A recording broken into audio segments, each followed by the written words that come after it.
Saratoga, the final weekend of this, the Spa Track's longest season in history. This is the 32nd day of this 34-day celebration of the very best in thoroughbred racing. And hello again, everyone. I'm Chris Lincoln. Welcome as ESPN continues racing to the Breeders' Cup. Today, another live Grade 1 doubleheader. The older handicap horses here at Saratoga, fillies and mares on the turf at Arlington near Chicago. Let's first introduce you to our headliners for the Whitney this afternoon. It starts with Beverly D. He's won more than $3 million, winner of his last two, including the Grade 1 Suburban Handicap.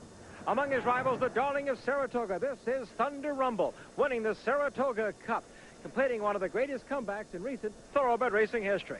But before those rivals square off here in Saratoga, we're going to take you for the Beverly D. Fillies and mares on the turf in the world's richest race for that distaffers on the grass.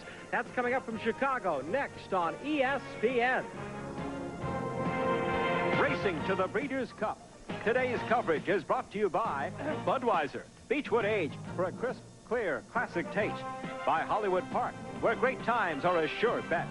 Merck and Company, manufacturers of Equine. By Keeneland, source of the classic horse. And by Thrifty Car Rental, historically known for low rates.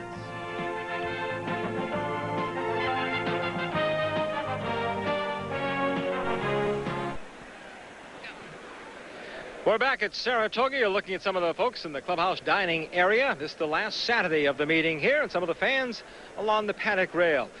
Well, joining me here, Charles C. Canny, along with Tom Durkin for our coverage a bit later of the Whitney. But first, we're ready to go to Arlington now. Ladies first in the Beverly D. Standing by with a report there, Dave Johnson, Leslie Visser, and Bob Newmeyer. It's a hot, humid day at Arlington Heights, Illinois, just outside the city with the big shoulders, Chicago, Illinois. And hello, everybody. Bob Newmeyer along with Dave Johnson and Leslie Visser.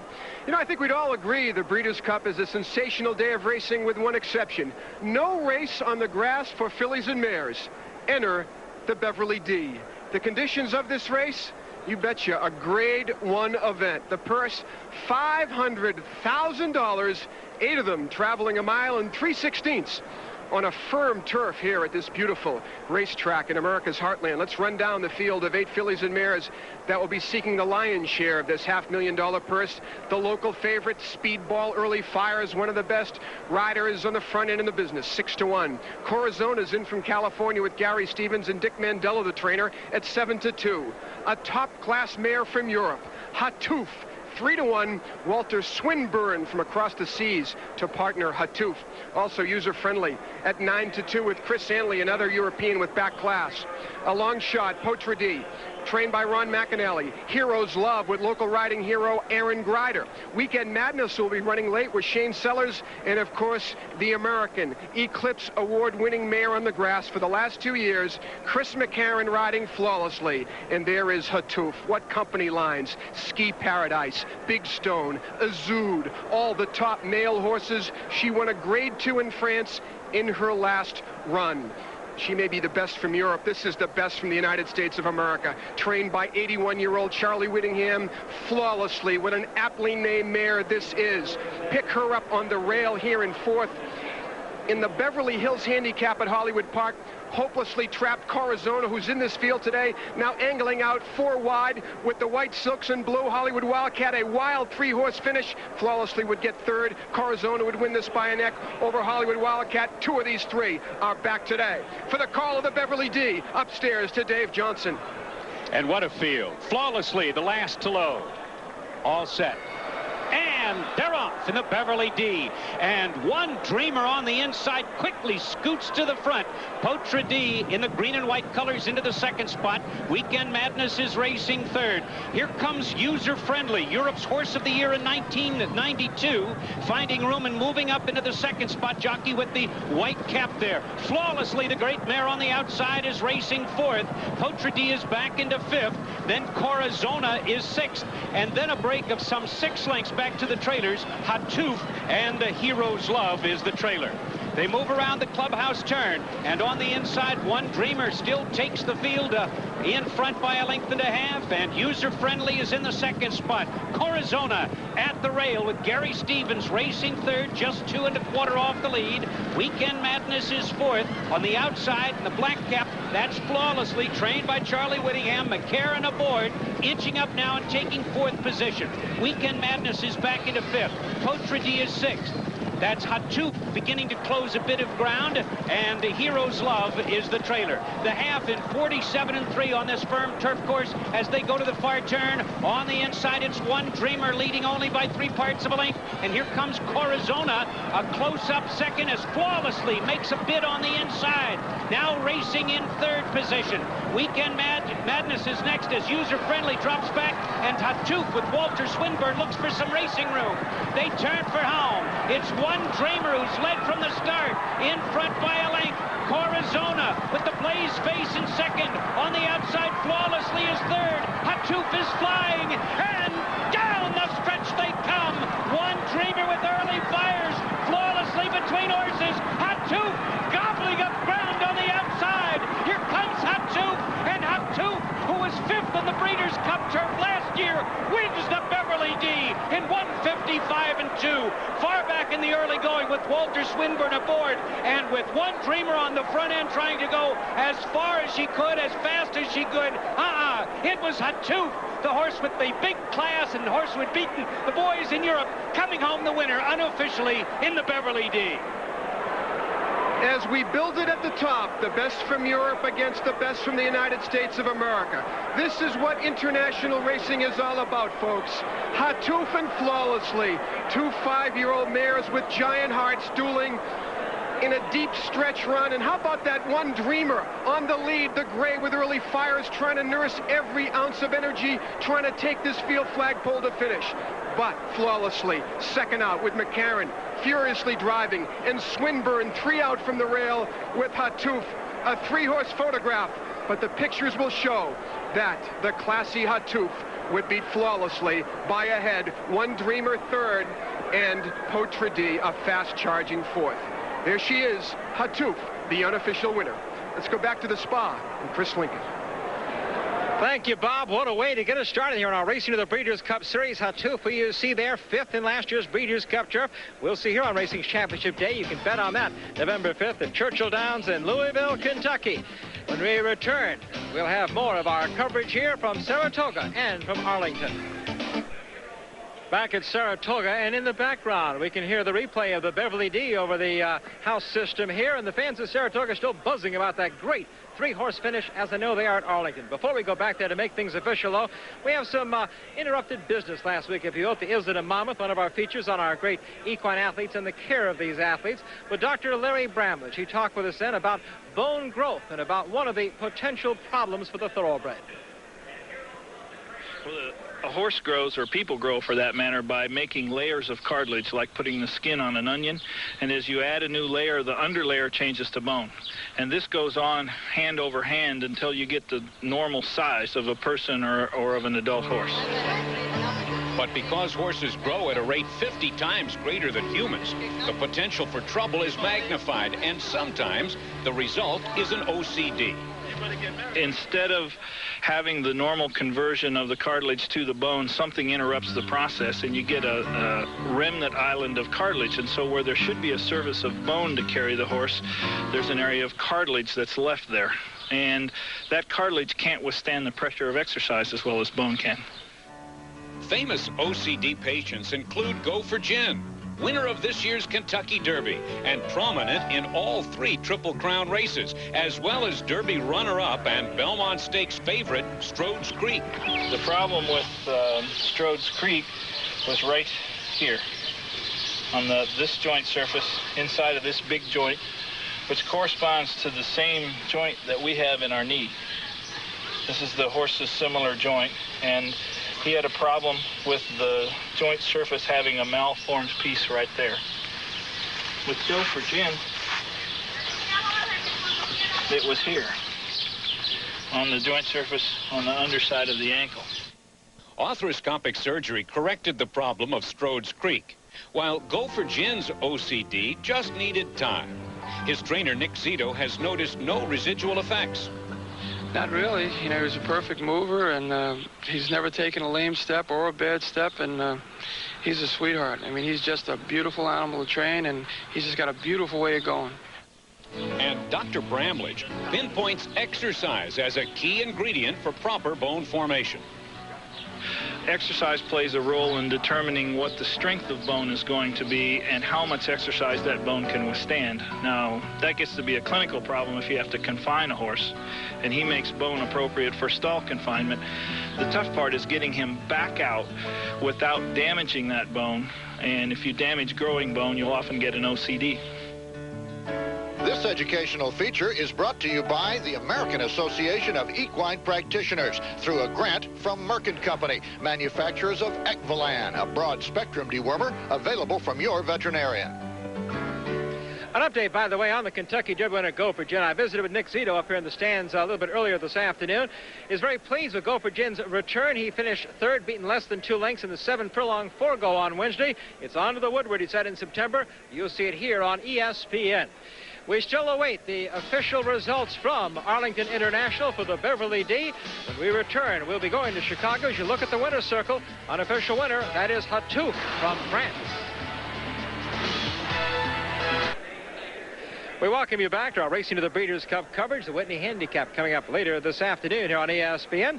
And tomorrow on ESPN, join us for the final round of the U.S. Amateur Golf Championship from the TPC course at Sawgrass in Florida. That's live Sunday at 1 o'clock Eastern here on ESPN.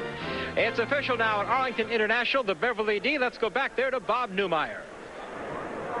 A Grade 1 winner across the seas, now a Grade 1 winner here in the United States. Her name is Hatouf, and she was a thrilling winner over Flawlessly.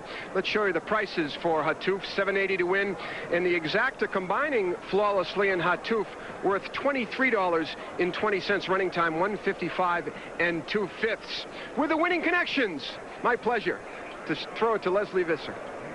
Bob, these are a couple of happy thoroughbred racing fans, trainers, and owners. And to you, congratulations, Walter Swinburne and Cricket Head. Walter, you just said to Cricket we'd have to go a long way to beat that. Tell us about today. Well, I'm sorry, I'm far too emotional to try and get it all in, but it was very, very special. Well, you're known as an extremely aggressive rider. How tough was it to catch one, Dreamer? Well, all I know is, Here's the race here. you know, the plan with Cricket beforehand was just to let Hatouf do what Hatouf wants to do early. And I was more than happy. I wasn't worried getting back in the field. But then once she picked up Flawlessly down the back, she came really good underneath me. And in fact, the further we went, the stronger she got. And that's how Cricket trains them. Cricket, is that what you were looking for today? Yes, absolutely. You know, she's a mare that likes to do her own way, and that's how the Walter rides her that way. Well, she had her own way today. And what about tomorrow? You're back on Petite Loop. What can we expect in the Arlington Million? Well, after today, all I know is we're hot, and tomorrow we could be hot. Glad you came to America? Yes, absolutely, and we'll come back. You will. Congratulations to you both. Vive la différence. Bob. The essence of international racing. Hatouf winning the Beverly D. Don't forget, Leslie Visser, Dave Johnson, and I will be right back here in Arlington Racecourse tomorrow for another big one on the grass. The 1.25 mile Arlington Million, 14 strong. Don't miss it. Let's throw it back to the spa. Saratoga Springs and Chris Lincoln. All right, Bob, fun to watch the finish of this one. Hatouf driving on the outside in the colors of Maktoum Al Maktoum. His daughter of Irish River, bred in Gainesboro Farm in Kentucky. And what a finish of the Beverly D. Her sire, Irish River, by the way, is also sire Paradise Creek, tomorrow's Arlington Million favorite in the same crop. Here's our favorite today for the Whitney, by the way. Here comes Devil His Due, heading to the paddock now. Let's set up now the 67th running of the Whitney Handicap. It is Grade 1 Thoroughbreds 3 and up, 1 1/8 for the Thoroughbreds. Grade 1 event here. The weather in Saratoga on this final Saturday in August just couldn't be nicer. Temperatures in the low 80s. No chance of rain. That's a headline story here at Saratoga. And a fast racetrack. As far as Breeders' Cup ties to this race, well, there are several. Since the Breeders' Cup Series began in 1984, the Whitney has sent at least one starter to Racing's Championship Day every year, with the exception of 1987. And the race has produced 3 champions in, well, different categories than you might expect. 2 distaff champions and 1 sprint champion. It's time now to meet the 1994 Whitney Handicap field. And for that, we go to the rooftop to Tom Durkin and Charles C. Canty. For decades, Charles C., the Whitney Handicap has been the showcase here at the spa for the handicap division. And this year, it might be of particular significance in the national scene because the handicap horses have been very inconsistent. Right. And should Devil His Due win today, it would solidify his niche among the best since he won the Brooklyn and the Suburban too. But he has not started in 60 days, and Alan Jerkins has had to train him up to this race on works alone. And even for a Hall of Famer, that's been tough up here this month because the above-average rainfall has given us so many off tracks. Devil Is Due in a field of 7 breaking from the rail. Let's take a look at the field. Devil Is Due, an earner of $3.3 million. That's a lot in the bank. But at Saratoga, he's been a blank. 0 for 3 here at the spa. Colonial Affair, he, of course, the Belmont winner last year. Some would ask, what have you done for me lately? He's lost his last 2 by a sum total of 25 lengths. West by West, a familiar opponent to Devil Is Due, usually finishes a few lengths behind him. But in last year's Whitney, he finished second, just ahead of his old adversary. Williamstown ran a huge race last year, breaking the track record in the Withers at Belmont Park. And like so many of us, Charles C., he peaked very early in life. That was his last victory. Thunder Rumble, bet with your heart. He's the sentimental favorite, or bet with your head. He's never lost at Saratoga. Contract Court, a very good allowance horse, a very questionable stakes horse, and Pistols and Roses, if he fires his best shot, Charles C., he'll have a big shot today. Well, Thunder Rumble might be a slight edge in the morning line over Devil Is Due, but he's got quite an edge over that one. He had a winning race over this track just 3 weeks ago, and as you said, Thunder Rumble's undefeated here, whereas Devil Is Due has never won here. Plus, there's an 8-pound shift in the weight between these two in Thunder Rumble's favor. Thunder Rumble is certainly a horse for this course, but perhaps there has never been more of a horse for this 125-year-old course than a horse named 4-Star Dave. Here's the old boy coming down to the line. He's making a runaway of it. The legend moves on. 4-Star Dave wins again at the spa. He has won at this track every year for the last 8 years. He won when President Reagan was still in office.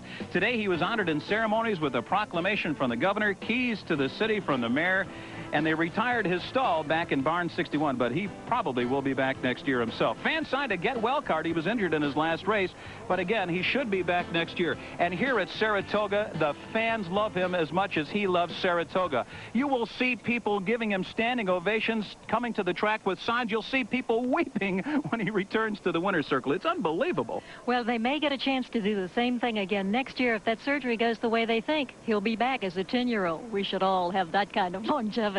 Well, speaking of longevity, let's go back to old Long Tooth himself, Chris Lincoln. Yeah, come down off the roof and say that. All right. You know, one of the highlights for people that come to Saratoga to not only watch thoroughbred racing, but also to celebrate its history, is well located right across Union Avenue here. That's where the Executive Vice President of the New York Racing Association, Gerald Lawrence, is. Every sport has its Hall of Fame, and ours in racing is right here in Saratoga, across the street from Saratoga Racecourse at the National Museum of Racing, where we have enshrined our Hall of Fame horses, trainers, and jockeys, and visitors can learn all there is to know about the history and the excitement of thoroughbred racing. Let's take a walk in and see. As you enter the lobby of the museum, you go past the Paul Mellon Gallery, which has changing exhibits throughout the year. The tour of the museum begins, as every race does, with the starting gate, and it goes on to show the early history, pre-Civil War and Civil War, of thoroughbred racing, using trophies and some of the museum's fine art collection, and then on to show the anatomy and the motion of a horse, and then into a very interesting room that shows the backstretch, Charlie Whittingham's barn and his Derby trophy, and some of Sonny Jim Fitzsimmons' fine trophies, and a tote board and how a track is made.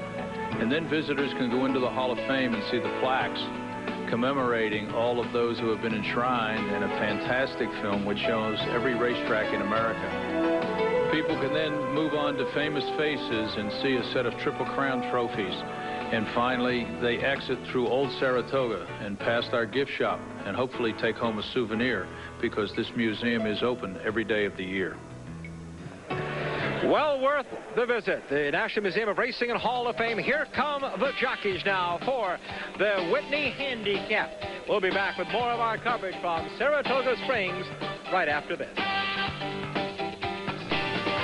More than 30,000 here on this final Saturday of the Saratoga meeting of 1994. They'll bet $4 million on track, more than $12 million across the country on this race. The bell sounding in the background means they're saddling in the paddock. Chelsea Candy has joined me here now. Chelsea, great celebration earlier for 4 Stars Dave, called the darling of Saratoga. There's another darling in this race. I'm not used to hearing that term when you talk about New York fans. Well, New York fans are notoriously not only rowdy, but hard-bitten and tough. But when Thunder Rumble won the Saratoga Cup here 3 weeks ago, there wasn't a dry eye in the house. Thunder Rumble coming to the 16th pole with the lead. Itaka's running second. Belinda's on the outside third. And here is Thunder Rumble and his trainer, Richie O'Connell, back in the winner's circle. When trainer Richie O'Connell joined Thunder Rumble in the winner's circle, a near tragedy had a fairy tale ending only Hollywood could dream of. The story began in 1992. New York-bred longshot Thunder Rumble upset Allie Deed and gave owners Ursula and Conrad Widmer and trainer O'Connell their ultimate racing accomplishment. The plot then took a devastating twist because of a serious injury. To the trainer, not the horse. Richie O'Connell nearly lost his life to a cerebral hemorrhage. In March of '93, I took a serious fall in my home and was in the hospital a little over 30 days. During that time, I wasn't allowed to talk to anyone except my family. And during that time, the Widmers made a business decision, and they were going to go with the trainer that was at his barn. Thunder Rumble was sent to California trainer Chris Speckert, a decision O'Connell well understood. I was in the hospital. I couldn't even get a phone call. There was no release date from the hospital. There was a time when they didn't know when or if I was getting out of the hospital. They made a professional decision.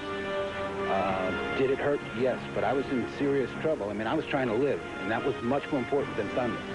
Thunder helped me get out of the hospital because when I heard about it, I signed myself out. You know, I love this business. I love doing what I'm doing. I was afraid if he was gone, if I stayed in the hospital, they might all be gone.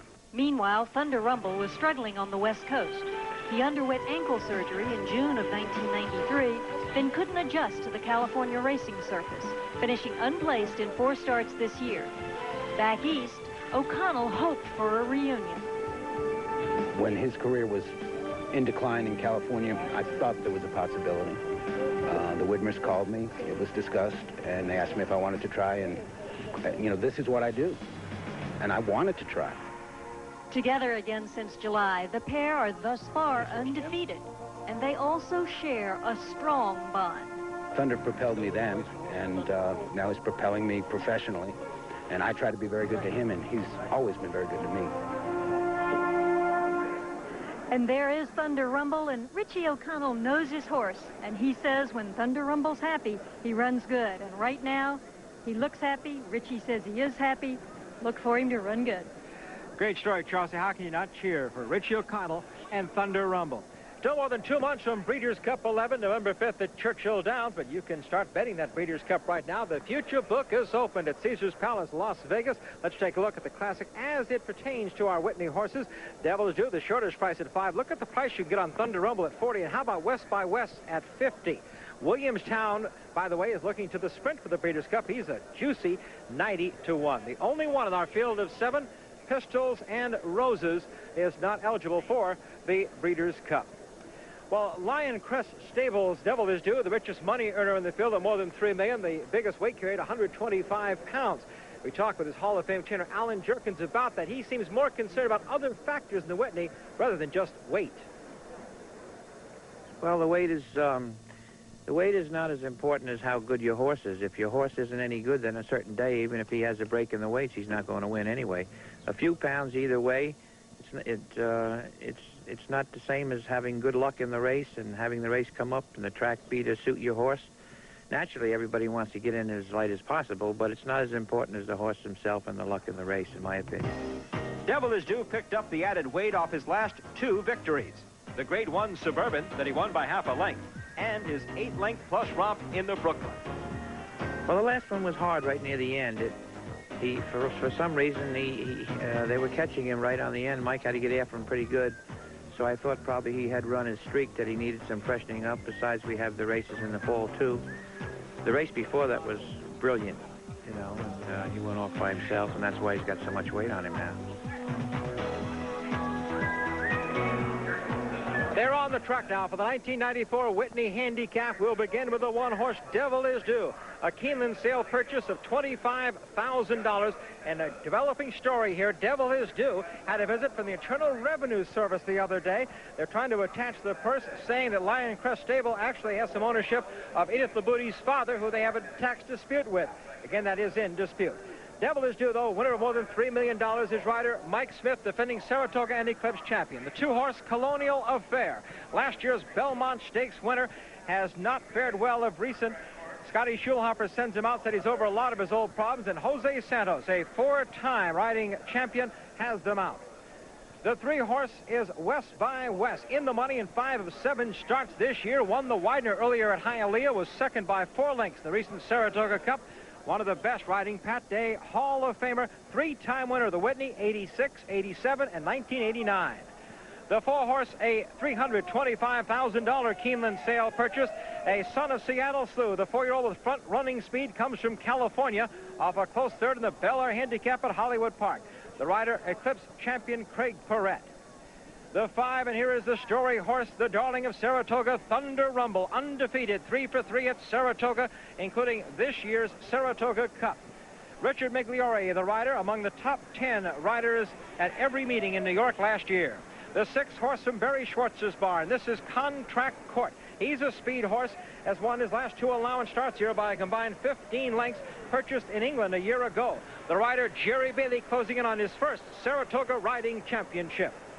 Rounding out the field, the only one not Breeders' Cup eligible today, the Gray Pistols and Roses. Surprise entry in the Whitney after running last on a soft turf course here last Saturday. Has won only twice in 11 starts this year, but one was a Grade 1 event, the Don Handicap. You never know how he'll fire. John Velasquez, the young rider who came here under the tutelage of Angel Cordero Jr., the Hall of Famer, is the rider this afternoon. The Whitney, named for William C. Whitney, and the Whitney family has done so much for racing. They're credited, in fact, with saving this Saratoga race course at the turn of this century. They're setting the starting gate in place. When we come back, we'll be ready to race. Sheldon Willis family's Pistols and Roses on the track, preparing for the Whitney Handicap coming up. Charles C. Kennedy right now before this race has a look back. Well, of the many fillies to have, many of the stellar names to have captured the Whitney, very few were fillies. But in recent years, 2 of the great distaffers have captured the Whitney on the way to even greater glory.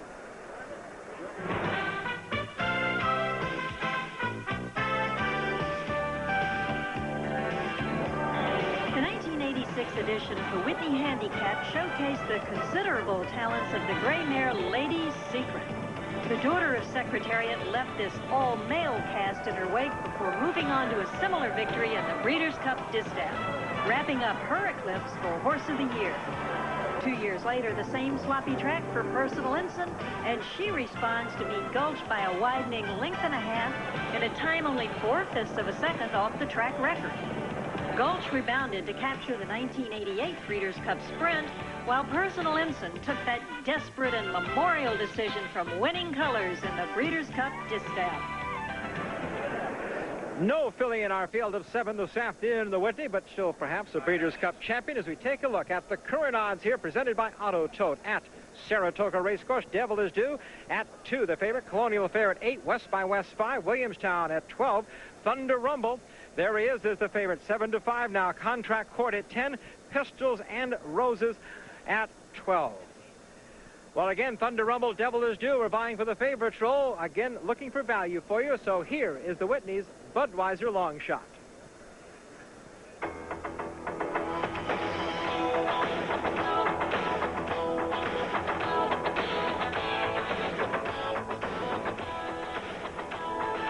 Saratoga is known as the graveyard of favorites. So a long shot player's paradise, right? Incorrect. At this meeting, favorites are winning at over 34%. That's above the national average. So with that caveat, we can tell you that our Bud Longshot today is Williamstown, who set a track record for a mile last year at Belmont. But I have to tell you, I do have reservations about his ability to get the distance. But that said, maybe he can get that extra furlong if he can avoid speedy Contract Court early. This year, Williamstown has had 3 races, 3 losses, and 3 excuses. He caught 2 surfaces he might not have liked, and last out he was cooked in a speed duel. Maybe today he'll avoid that and get the 9 furlongs as the Budweiser long shot. But now, this being 4-star Dave Day here, we thought we'd turn back the Bud long shot hands of time. Check this out. And down the stretch they come. The Budweiser long shot. 4-star Dave has the lead. Headed by the gold on the inside. Second, Prospector's Gamble. 4-star Dave wins it 3 parts of a length. Well, that brings back some memories. Meanwhile, our Budweiser long shot today, Williamstown, a very juicy 12-1. They're approaching the starting gate for the Whitney Handicap. And the Whitney Handicap now, as again we take a look at the auto tote odds here at Saratoga. And the favorite for the race remains Thunder Rumble. The New York Darling at 7-5. Devil is due at 2. Pistols and Roses, a big shot at 14. Chelsea, your thoughts as they approach the gate? Well, we have 2 speed horses here in Contract Court and Williamstown, but I don't think we're going to see any of these suicidal speed duels you all have seen in the Island and the Pacific Classic. But a horse who might benefit the most from it is this colt here, West by West. He comes from off the pace. He closed to be a good second in Thunder Rumble last out, and he was a good second here last year. He likes the track, and his trainer, Rusty Arnold, says he's doing very well, and Pat Day's been winning an awful lot of races up here. Hall of Famer Scotty Schulhofer told us on Colonial Affair he's ready for his best effort, he thinks, since the Belmont. He's been bothered by some sickness that was bothering him in the Metropolitan Mile and affected and made him a short horse in the Saratoga Cup. He thinks Colonial Affair is ready for Centennial Farms today. There's the Saratoga Stakes and track record, 147. Tom Durkin has just announced to the crowd here they're at the post. It's time to go. Upstairs now to Tom Durkin. And there goes Colonial Affair into the starting gate. West by West, who Charles mentioned, really does his best running in the last quarter of a mile. Expect Williamstown and Contract Court to go out and duel on the lead. Thunder Rumble, a bit of a handful there in behind the starting gate. There's Thunder Rumble. Look at his tongue sticking out. It's a peculiarity about him. He runs with his tongue lopping right out of his mouth. Looks pretty goofy on the track, but his looks don't tell how fast he can run. Waiting for Pistols and Roses. He's the last horse to move in here. We're ready for the start of the 67th Whitney Handicap. They are in the gate. Williamstown acting up just a bit. He's settled down now, and they are off. Contract Court sent immediately to the lead. Thunder Rumble broke well. Williamstown is guided to the inside. Racing for the first turn. Contract Court wins the race into the turn. Williamstown will be running second in the early going. Pistols and Roses and Thunder Rumble are running together. And Devil is Due is fifth, about 6 lengths from a lively early pace here. And then it's Colonial Affair, second to last. West by West is the trailer. 23-1 for the opening quarter. Contract Court taking the lead into the backstretch now. Williamstown in full pursuit running second. Pistols and Roses, the gray, third on the outside. And Thunder Rumble is reserved in fourth. He's running anxiously, about 3 lengths from the lead. And he is tracked by Devil His Due. Colonial Affair settles into his stride now, about 9 lengths from the lead. West by West is the trailer. Pat Day at this point content with his position. A demanding half mile here of 46 2/5 seconds. Set by Contract Court. Williamstown right off and running second. Pistols and Roses now 3 wide running in third. Thunder Rumble is fourth. He has 5 lengths to make up. Devil is Due. Colonial Affair to his inside. They're rounding the far turn. It's still Contract Court holding on to the lead. Williamstown full out trying to get by. Pistols and Roses coming with his move. Colonial Affair rallies. There goes Colonial Affair 4 wide as they move toward the top of the stretch. And he is coming with giant strides. Thunder Rumble has a lot to do, and Devil is Due is kicking in. West by West is coming up the inside. He's in with a chance, but Colonial Affair is the leader as they come to the 8th hole. Devil is Due full out. Thunder Rumble will not get there today. West by West is third. 16th hole. Colonial Affair fully extended to hold off the onrushing Devil His Due. Colonial Affair, Devil His Due, surging. Photo finish. Colonial Affair won it by a desperate nose over the hard link charge of Devil His Due. West by West was third. and flashing that form that he had for the Belmont Stakes last year. Colonial Affair swept to the lead with a powerful run on the outside and held off Devil Is Due by the narrowest of margins to win the 67th Whitney Handicap in 148-3. When a Hall of Famer talks, you better listen. Scotty Schulhofer told us in his barn on Thursday morning, forget about Colonial Affair's last two races. Forget about the fact he was beaten by a combined 25 lengths. He had excuses. I know my horse. He is ready today. He certainly is. Let's take a look, Chelsea, as Colonial Affair flashes the old Belmont form here in the Whitney Handicap. And he was one of the ones who benefited from a very honest early pace. That half mile in 46 and 2, he was way back in the early going, as is his wont. He's a clear leader through the stretch here, with Jose Santos recovering from an injured knee himself, coming back riding strong. Devil Is Due bearing down hard. The weight shift here is fairly considerable, but it is Colonial Affair. Colonial Affair, owned by Don Little Centennial Farms Group. This 4-year-old son of Pleasant Colony. Out of the Nijinsky, the second mare, Snuggle. Belmont winner. Now, Whitney Handicap winner at the wire over Devil Is Due. Today's live coverage of the 1994 Whitney Handicap being presented by Hollywood Park, where great times are a sure bet. They're gathering in the winner's circle here for the presentation of the Whitney. They have still not made the race official, as Colonial Affair, unofficial winner. Devil Is Due second. Remember, 8 pounds difference between the first two finishers, and West by West finishing third. Pistols and Roses unofficially was fourth. Tom Durkin, take us through it again.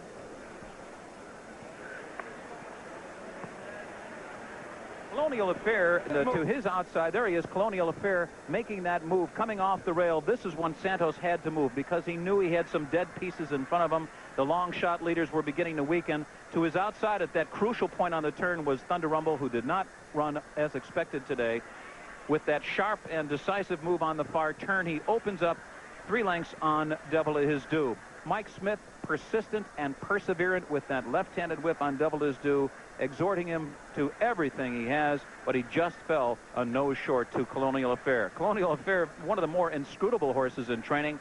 He's had some good moments, like the Belmont and the Jockey Club Gold Cup, which he narrowly lost last year, but he's had thrown in some clunkers, but today it was one of those good moments again. Chris? First victory in the Whitney for the rider, Jose Santos, also for Hall of Fame trainer Scotty Schulhofer. So we had a comeback story today, but it wasn't Thunder Rumble. It was the Belmont winner of last year, Colonial Affair. We'll be back in a moment. Racing to the Breeders' Cup, presented by Thrifty Car Rental, and what a great one doubleheader for you this afternoon. Had Toof winning the Beverly D at Arlington in a drive to the wire between 3. And here officially the return of last year's Belmont Stakes winner, Colonial Affair. Look at the payoff for the Belmont winner. 1960, 765, 20. Devil Is Due, 4 and 280. West by West, 380. The exacta, $91.80. And the running time, 148.61, considerably off the track and stakes record. Chelsea? Well, here are the principles of this upset right here. This is Scotty Schulhofer, the trainer of Colonial Affair, Jose Santos, who did the riding, Don Little Jr., who's representing Centennial Farm. And, Scotty, this was really a comeback of the sorts because Colonial Affair really hadn't been himself his last few starts. Well, he got sick when he ran in the Metropolitan Mile and was sick for quite a while. In his last race, he needed it. We had to get a race over the racetrack to come back for the day, and it all worked out real well. So we thought he'd run real big today, and thank God he did. Well, we asked Jose where the most important part of the race was. He said the last part, but Jose, you rode him hard. You were coming back from an injury yourself. Your knee had been bothering you, but it looked fine this afternoon. Yeah, that's right. It looked fine, but I was worried a little bit about this horse because he was from the half a mile put to the quarter pole. He catch horse like everybody was stopping, and then this is probably the first time he was in the lead so early. So soon when he get the lead about the 316 pole, he really put the head in the air, and then when Devil Is Due coming to him, he really reaching up again and win the race. Well, here you are, you're all by yourself on the lead. Now, Scotty, I know that you knew how fast Devil Is Due was coming, and you also, I must have been banking on that 8-pound weight shift to help you. Well, I was a little nervous. I knew Jose saw him coming. He'd get everything he could out of him, and it was very close. Don Little Jr., your father is on the way to Switzerland for a horse show, but congratulations to Centennial Farm. Thank you very much. I'd like to thank Scotty and Jose for doing a terrific job. all the partners here, Mr. Stryker, Bonnie von Wiesenthal, Susan Donaldson in Kentucky, and Betty Moran. That's all the Centennial Group. Congratulations to you all, and back over to Chris. And our congratulations. It's a great way to get into thoroughbred racing, by the way, with some of these partnerships or syndicates. Our congratulations to Centennial Farm and Don Little. Here's our full order. Colonial Affair, Devil is Due, West by West. Pistols and Roses, courageous run, gave it up and finished fourth. Thunder Rumble, very disappointing fifth today. Contract Court, who set the early fractions, sixth. Williamstown, our Bud Longshot, no Budweiser for him today. He finishes last. For Scotty Schulhofer, what a great afternoon as his horse has come back. His wife, Stephanie, will be shopping tomorrow. I guarantee it at Saratoga. Arlington Million coming up tomorrow here on ESPN. Racing to the Breeders' Cup goes for one of the premier turf races in the world. Bob Newmeyer, Dave Johnson, Leslie Visser there tomorrow. And next on ESPN, you boxing fans have a treat. George Foreman's knockouts are coming on right after our coverage of the Whitney. And our thanks for joining us this afternoon. Racing to the Breeders' Cup, presented by Thrifty Car Rental. Brought to you by Budweiser. Crisp, clear, classic taste. By the Thoroughbred Racing Associations, assuring the highest racing standards. Thrifty Car Rental, historically known for low rates. And by the DeBartolo Corporation, leading the way to the 21st century. Ground transportation provided by Thrifty Car Rental. For reservations at over 850 locations worldwide, call Thrifty at 1-800-4CARS. Room accommodations for ESPN in the Saratoga area, furnished by the Howard Johnson's Albany Airport, Latham, New York. This has been an ESPN Sports presentation in association with Winter Communications. Racing to the Breeders' Cup with a spectacular doubleheader. Hatou from France comes to America to win the Beverly D, the richest filly and turf race in the world. And at the wire, it is Colonial Affair beating Devil is Due in the Whitney. So long, everyone.